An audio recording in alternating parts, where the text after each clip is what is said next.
Touristes en masse attendus ce week-end pour le grand départ du Tour de France décalé pour cause de Covid de 2 mois.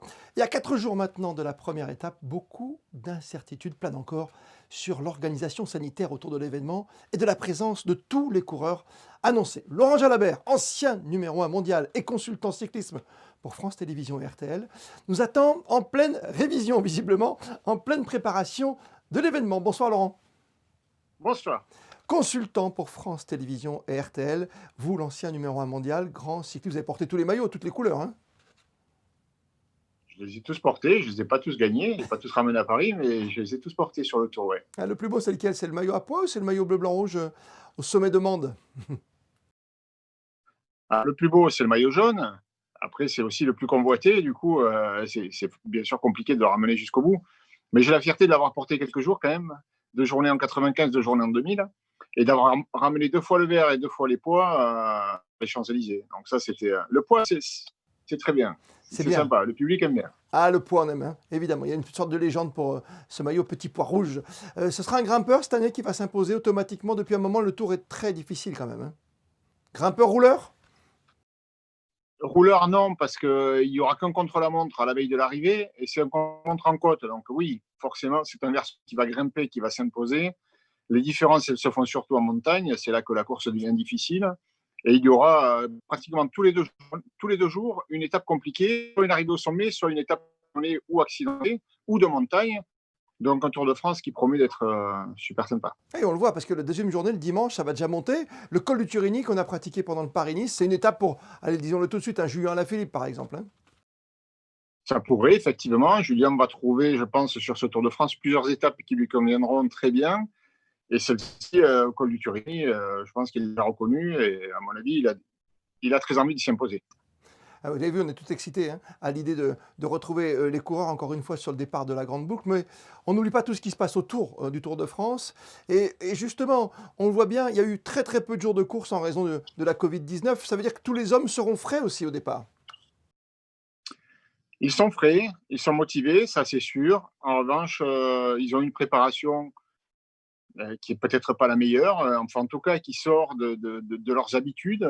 Et du coup, il y a des surprises aussi, on le voit déjà. Il y a des coureurs qui calent alors que c'est pas forcément dans leur habitude de caler parce que la préparation n'a pas été la meilleure. Donc il y aura certainement de belles surprises, des bonnes, moins bonnes, mais c'est un tour très indécis, même si pour remporter le tour, effectivement, il faut être un coureur aguerri et avoir cette capacité de tenir 3 semaines. Ils ne l'ont pas tous. On n'a pas fait de vélo à l'extérieur pendant un long moment. On l'a presque oublié. Effectivement, en France, en tout cas, c'était interdit. Dans certains pays, il y avait un périmètre autorisé. Les coureurs ont pu sortir pour certains. En Belgique, notamment, c'était le cas. Hein. Ils ont pu aller dans un périmètre de 30 km, donc faire un peu de route. Hein. Donc, au début, c'est forcément difficile pour les professionnels du cyclisme parce que c'est leur gagne-pain, parce que c'est leur passion et parce que tous les jours, ils ont cette habitude-là. Et quand tu les stoppes dans cet élan, forcément, tu trouves plus de raison à te lever le matin. Mais tu gardais le cap. Après quelques semaines et quelques mois, on se rend compte qu'on retrouve les mêmes. Hein. Et avec des niveaux de forme qui varient un petit peu, mais on retrouve quand même les mêmes. Donc, ils ont se préparer malgré tout avec les moyens du bord, avec notamment effectivement de l'entraînement indoor.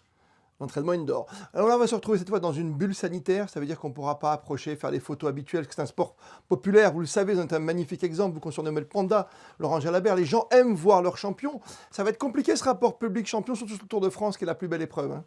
Compliqué, oui et non. C'est déjà tellement bien et important que l'épreuve puisse se dérouler qu'on va se satisfaire de ça. Alors effectivement, le vélo, c'est un des rares sports professionnels où on peut aller taper sur l'épaule du champion.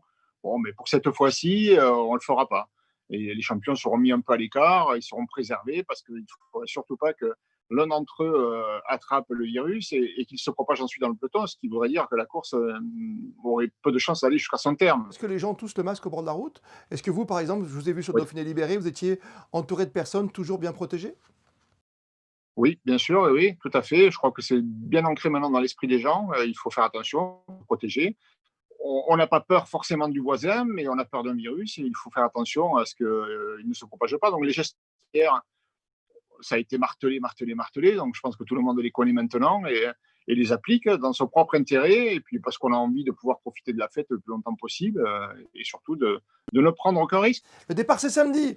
On aura l'occasion de se retrouver, évidemment. Merci à vous et puis bon Tour de France. Vous étiez en duplex avec nous, justement, de chez nos confrères de la télévision publique. Merci, au revoir.